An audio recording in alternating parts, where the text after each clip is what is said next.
Soft skill के unit 2 के quick shot में आपका स्वागत है। सबसे पहले आप सिलेबस देख सकते हैं क्या क्या हम आज इस वीडियो में कवर करने वाले हैं।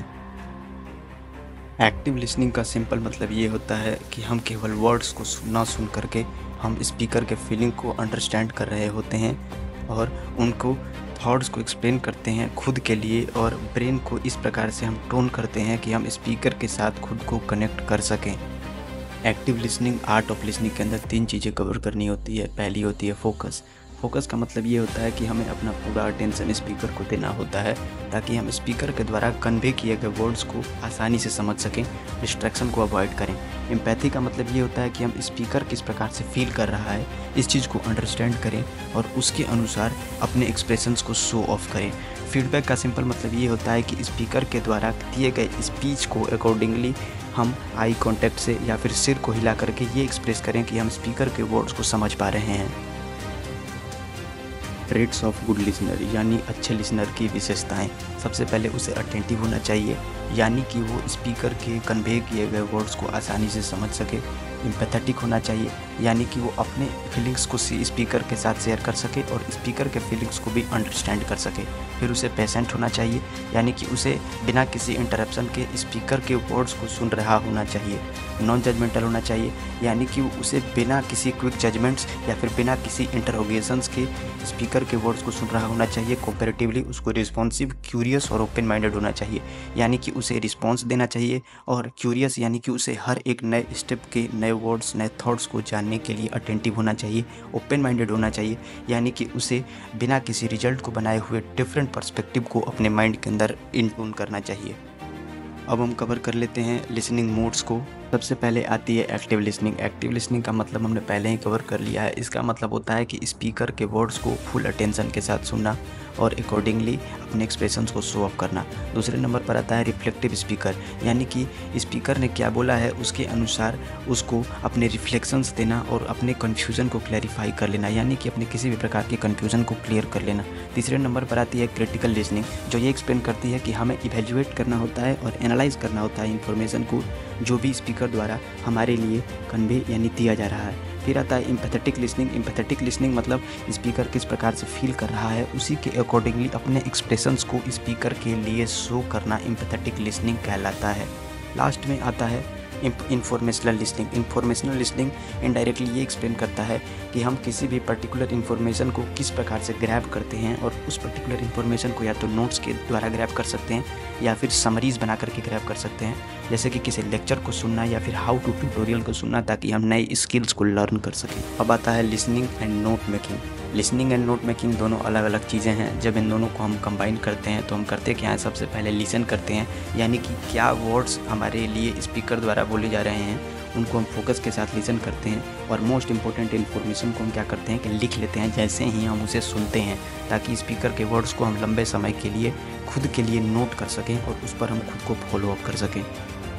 फिर आ जाता है types of listening. Basically listening mode और टाइप्स ऑफ लिसनिंग दोनों सेम होते हैं, लेकिन लिसनिंग मोड्स के अंदर क्या होता है कि हम क्या सुन रहे होते हैं और कैसे सुन रहे होते हैं, लेकिन टाइप ऑफ लिसनिंग ये एक्सप्लेन करता है कि हम उन वर्ड्स को क्यों सुन रहे होते हैं। दोनों की सेम डेफिनेशन से लिखना है, बस ये इंपॉर्टेंट चीज़ याद रखनी है।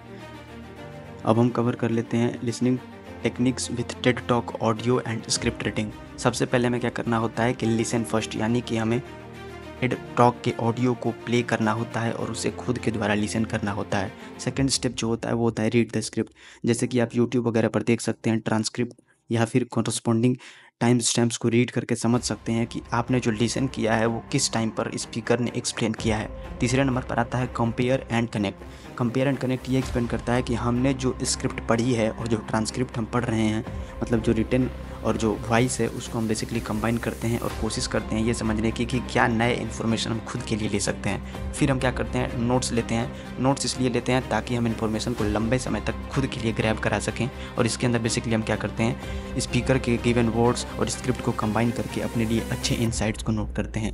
लास्ट स्टेप जो होता है वो होता है रिव्यू एंड रिफ्लेक्ट, यानी कि इस स्टेप में हम क्या करते हैं, इन्फॉर्मेशन जो भी कन्वे किया गया है उसको रिव्यू करते हैं और खुद के लिए देखते हैं कि प्रैक्टिकल एप्लीकेशन उसका हम कैसे लगा सकते हैं। प्रोनाउंसिएशन क्या होता है? ये रेफ़र करता है कि किस प्रकार से वर्ड्स को बोला जा रहा है, जो कि articulation of sounds including vowels, consonants, stress और इंटोनेशन, इन सारी चीज़ों को इंक्लूड करता है, जिसको कि हम बारी बारी से समझेंगे। स्ट्रेस बेसिकली ये एक्सप्लेन करता है कि हम सर्टेन सिलेबल्स को पूरे गिवन सेंटेंस के अंदर फोर्स करते हैं ताकि हम उनके मीनिंग को मोर प्रिसाइजली क्या कर सकें, एक्सप्लेन कर सकें उन वर्ड के दौरान।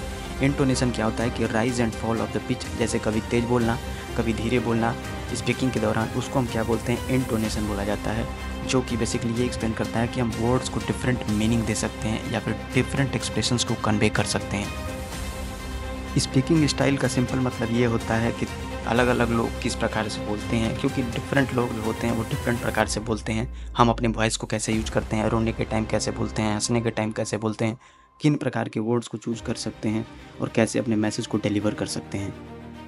की elements of speaking style. Tone, हम इमोशनल क्वालिटी किस प्रकार से स्पीक करते हैं। पेस होता है कि हम किस स्पेस पे बोलते हैं।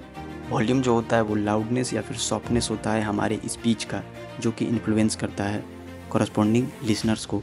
क्लैरिटी क्या होता है, हम किस प्रकार से आर्टिकुलेट करते हैं, मतलब किस प्रकार से वर्ड्स को क्लियरली बोल पाते हैं। वोकैबुलरी मतलब क्या होता है कि हम डिफरेंट वर्ड्स के सेट जिसको कि हम यूज़ करते हैं अपने कम्युनिकेशन या फिर स्पीकिंग के दौरान।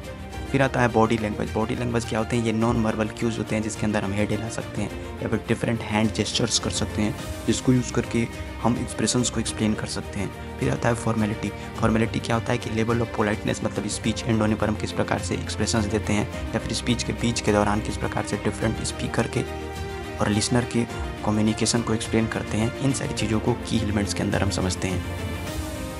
अब हम पढ़ लेते हैं content and sequencing. Content basically ये एक्सप्लेन करता है कि हम किस तरह के फैक्ट्स को अपने स्पीच या फिर राइटिंग या फिर प्रेजेंटेशन के दौरान यूज़ करते हैं।